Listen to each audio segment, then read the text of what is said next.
Assalamualaikum warahmatullahi wabarakatuh.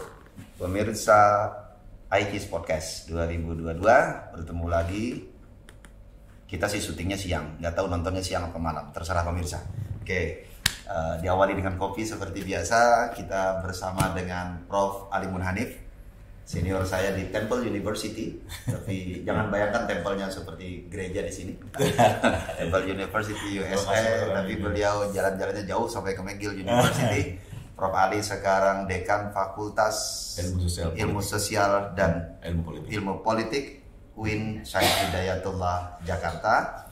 Beliau juga penggiat utama dan penggerak utama PPIM Jakarta. Oke, selamat pagi, siang atau malam, Prof. Ali. Ya, selamat pagi menjelang siang. Oke, ya, terima kasih Mas Rafiq. Dan ada kopi, boleh ngopi dulu. Siap. Kita mulai dulu. Tadi dari sejak presentasi belum ngopi gitu. Dan yang istimewa adalah kita menikmati kopi ini hari ini di Bali. Ya. Terima kasih. Bisa kasih kesan pertama tentang Bali. Tapi mungkin kesan yang kesekian tentang Bali. Tentu saja, tapi ini sangat spesial karena banyak hal baru ya. Terutama setelah COVID, saya kira Bali menunjukkan semakin stabil. Bahwa COVID sudah mulai tidak ada ini. Jadi umumnya orang sudah tidak pakai masker, tidak takut lagi berkerumun, dan saya lihat semakin penuh hotel-hotel.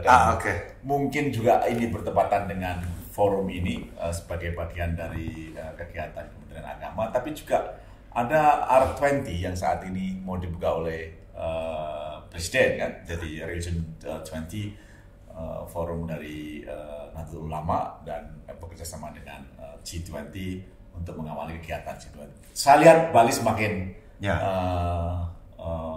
mapan, sehat, dan membuka diri untuk berbagai aktivitas-aktivitas piknik. Dan itu juga menjadi kesan yang sangat bagus buat saya bahwa mereka betul-betul sudah terbiasa dengan multikulturalisme. Itu yang paling penting. Ya. Bali selalu sering diidentikan dengan Hindu. Tapi hari ini kita punya konferensi besar tahunan IKIS Islamic Studies. Tempatnya di Bali. Dan kita bekerja bersama dengan teman-teman dari Universitas Hindu Negeri, selain dari Universitas Hindu Negeri Bali. Dan sebelumnya di Mataram dengan Universitas Institut Agama Hindu Negeri Mataram dengan teman-teman dari UIN Mataram. Justru karena itu sekarang kita jadi Bali termasuk provinsi di Indonesia yang paling cepat recover dan paling cepat pemenuhan pencapaian vaksin booster dibanding daerah-daerah lain.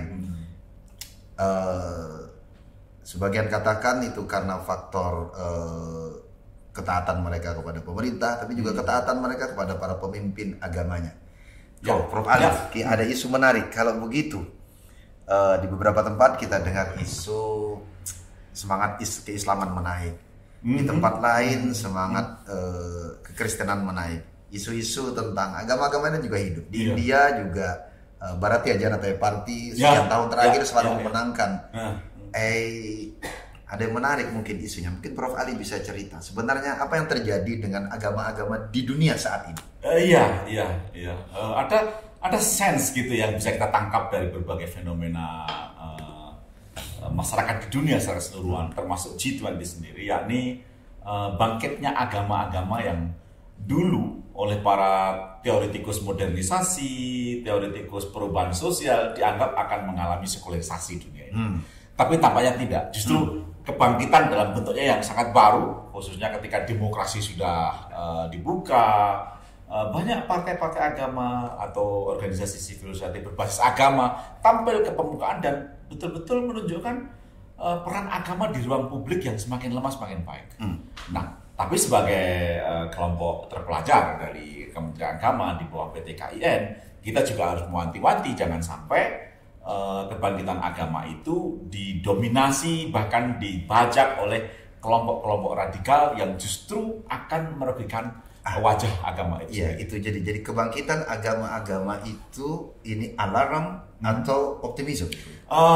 Sangat bergantung pada bagaimana pemuka-pemuka agama dan juga pemimpin-pemimpin sosial politik termasuk pemerintah mencermati bagaimana agama ini harus bisa memainkan peran untuk misalnya saja pembangunan transformasi masyarakat, pertumbuhan ekonomi, dan juga membangun peradaban. Nah, disitulah sebenarnya konferensi kita yang sekarang ini, atau katakanlah IKIS yang bertepatan dengan ini, sangat tepat mengambil tema tentang future religion dalam kaitannya dengan bangkitnya politik identity tadi.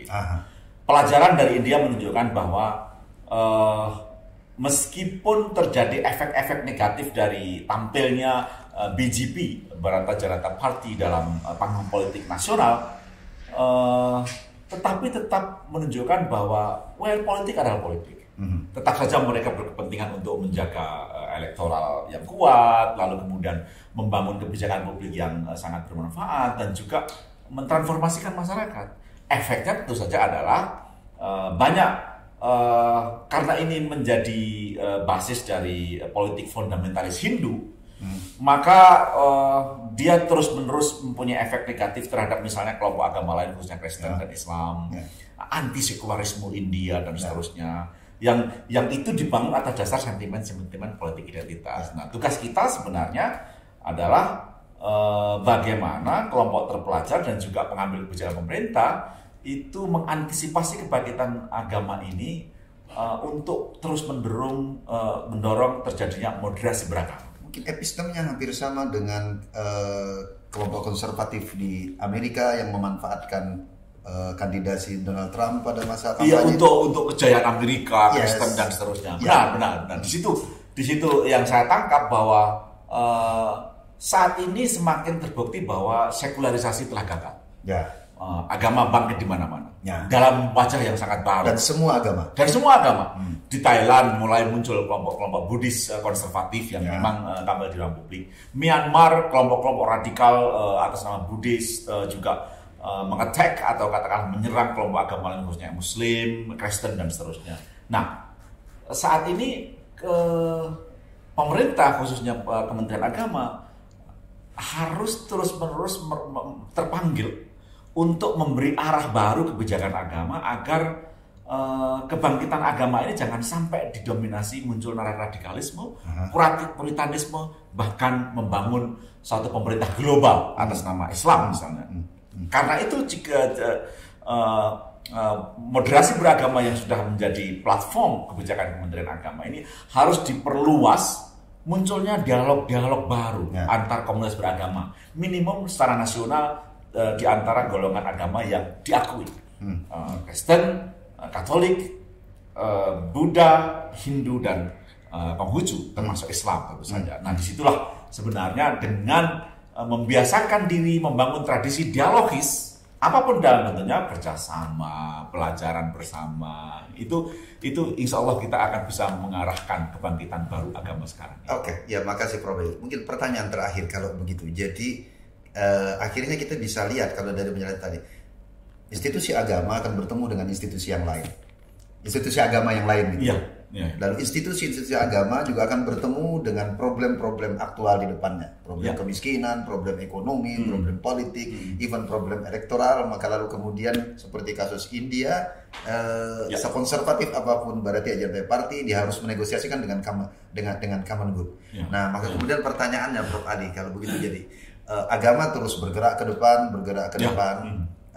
Jadi maka isu kita tidak lagi hanya tentang future of religion, tidak hanya tentang masa depan agama-agama, tetapi kita sudah bicara tentang future religion. Menurut Prof. Ali, apa bentuk agama kemudian? Pada dasarnya sebagai sebuah norma atau ajaran kebudayaan dan ajaran peradaban, agama tetap muncul sebagai salah satu norma penting yang memotivasi, menginspirasi orang untuk berbuat baik, mendorong kebijakan yang lebih mensejahterakan dan seterusnya. Tetapi sebagai identitas politik, ini yang saya kira kita harus wanti-wanti. Jangan sampai berbagai persoalan-persoalan yang begitu real tadi itu, kemiskinan, ketidakadilan, marginalisasi, kelompok-kelompok yang tidak tercerahkan, itu lalu kita eksploitasi untuk mengatakan bahwa agama kita terancam dan seterusnya.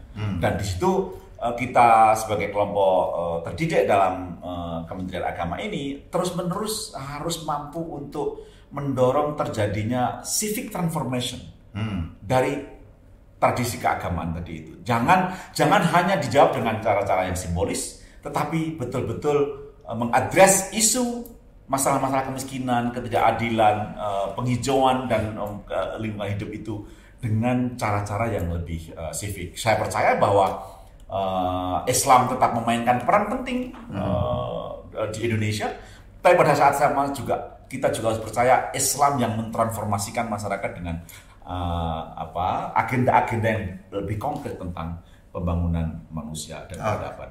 Oke. Iya, makasih Prof. Ali. Daging semua ini. Karena daging semua saya nggak mau terlalu banyak komentar lagi, nanti jadi tulang lagi gitu kan. Terima kasih.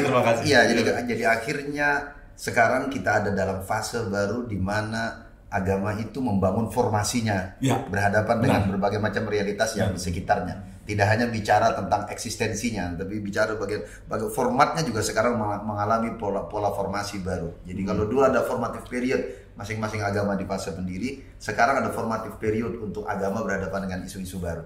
Terima kasih Prof. Ali. Sama-sama. Terima kasih juga. Omongan daging, walaupun kita hanya memegang segelas kopi. Terima kasih. Dagingnya sudah ngopi. Terima kasih semua pemirsa IHS Podcast. Selamat melanjutkan kehidupan, terus bahagia dalam proses membentuk diri kita dan membentuk agama. Terima kasih. Terima kasih. Assalamualaikum warahmatullahi wabarakatuh. Waalaikumsalam warahmatullahi wabarakatuh.